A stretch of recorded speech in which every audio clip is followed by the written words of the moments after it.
सीता कुमारी जनक घर रघुवर दुल्हा बनी। सीता कुमार जनक घर रघुवर दुल्हा बनी। मालिना गुथे चित्र उड़ित छत्र उड़ेली। मालिना गुथे चित्र उड़ित छत्र उड़ेली। आगा पीछा बजेला नागाड़ा त भूपाल बारात चली।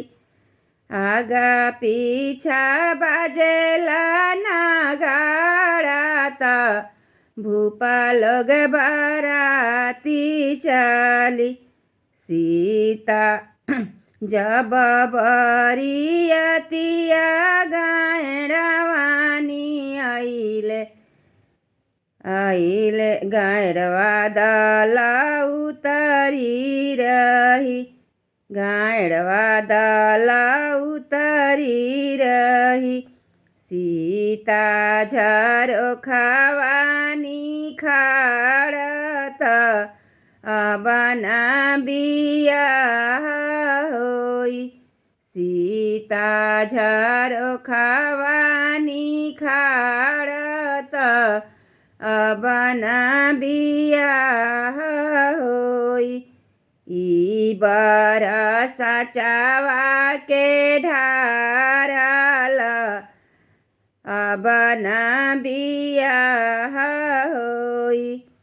सीता के सखी समझावे त विधि से विवाह होई। सीता के सखी समझावे त विधि से विवाह होई। जब बरियतिया दुअरवानी आइले दुअरवा दल उतरी रही। दुअरवा दल उतरी रही।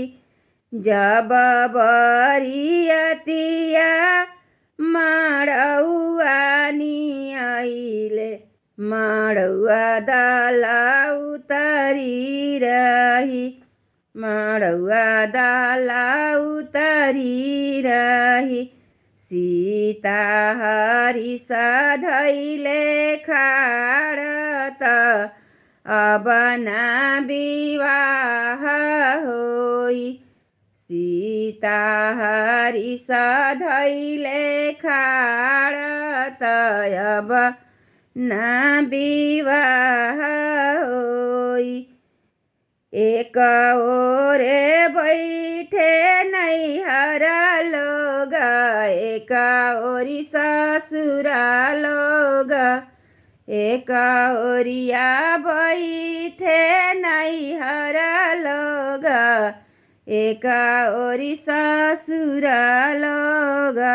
बिचावा में सीता के विवाह त मुनि लोग जय जय बोले। बिचावा में सीता के विवाह त मुनि लोग जय जय बोले।